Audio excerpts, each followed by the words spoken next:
Hi, I'm Logan with KromAmericas, and today we're going to walk through how to wire up the IFD 258. So let's go over to the bench and wire it up. We'll start by taking a look at the wiring diagrams. There are three versions of the diagram for the IFD 258.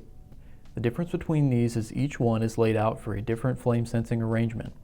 Diagram A is for double electrode operation, if you have a separate flame rod and ignition electrode. Diagram B is for single electrode operation, if you have a single electrode managing both flame monitoring and ignition. Diagram C is for UV control using the Kromschröder UVS. If you have any questions about how the different electrode rod configurations work, check out the flame sensing video I put together last year going over that. Let's get into the IFD 258. And here we have our wiring schematic. And as you can see, there's a lot of symbols here that we need to decipher. So luckily, the manual has a legend that goes over the purpose and meaning of all of these little symbols. So starting off, we have our ignition transformer, we have our flame signal input, we have our startup signal and safety interlock signal inputs. On the IFD series, these are paired together, but on the BCU series, these are two separate inputs. So we have our remote reset input, we have our solenoid valve output, we have a fault signal output, contact, and a burner in operation signal contact.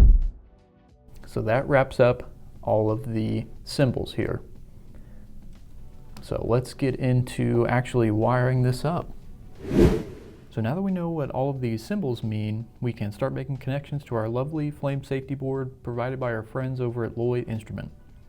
So before we get started with that, I want to point out that there is a neutral bar here and a ground bar here. So let's start off by connecting our power. Connect our ground to the ground bar I just mentioned.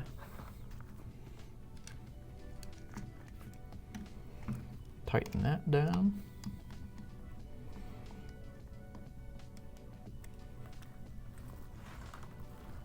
Let's do the neutral next onto the neutral bar, just like that.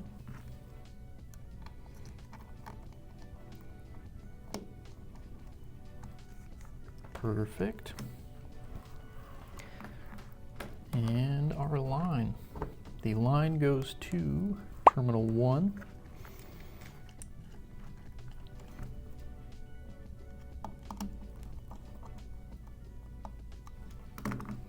And moving on, next left to right is terminal 3. That is our startup signal and safety interlock. They are grouped together as we talked about. So for the sake of the demonstration, we're going to connect it to this switch here, and that'll allow us to tell it to start the burner. So put that on terminal 3, and we're going to jump that over to our line voltage. So this will be, in your case, whatever you're using to start up the burner. It might be a switch, it could be several different things. So next we have on terminal 5 our flame signal. So for our demo board here, we have it hooked up with a flame rod. So we'll put that on terminal 5.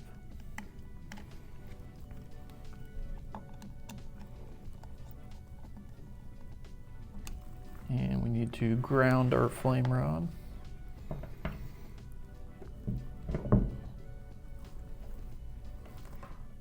We'll put that on the ground bar as well.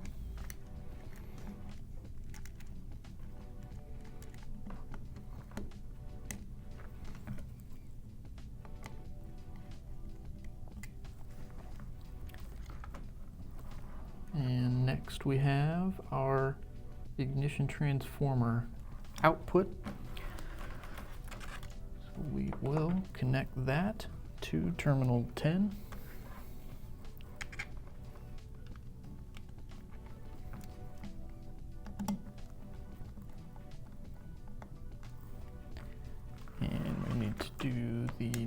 side to our negative bar.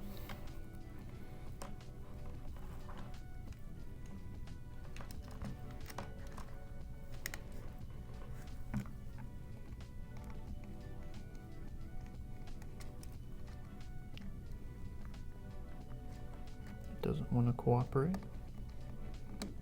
There we go.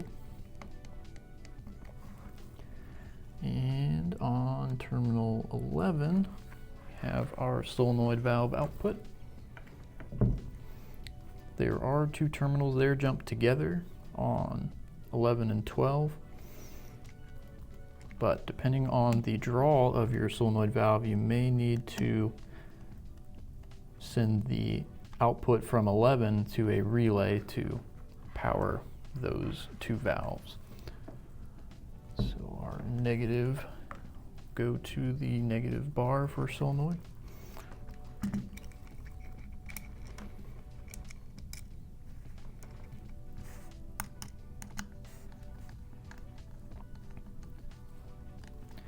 And that is everything wired up. So let's give it power. No pops, we're good. Set our IFD in there gently, and we'll power it up. You see we've got the 00 for standby. Prop this up so you can see it. When you first get it, it'll most likely start out like that. We just need to turn it on. So we are in standby. It's just waiting for the startup signal. And we need to turn on our gas.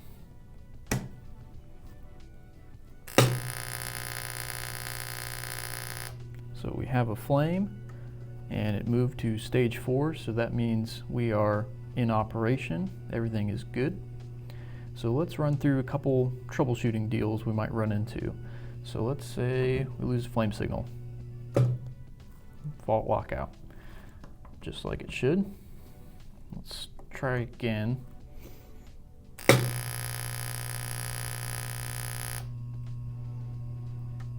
Okay, we're in operation. Let's say we have a solenoid go bad. Same lockout in stage 4. And this time we'll turn off the gas.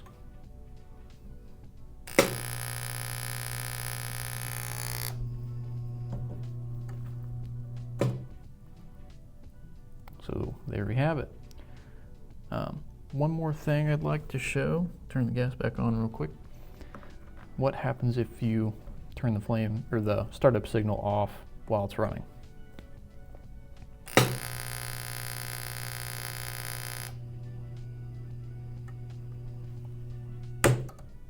So in that case, no fault lockout. There's no fault. We just remove the startup signal, so everything shuts down and goes back to standby. So that is how to wire up the IFD 258. For questions about wiring up the IFD 258 or any other Kromschröder products, feel free to reach out to support@KromAmericas.com. Thanks for watching.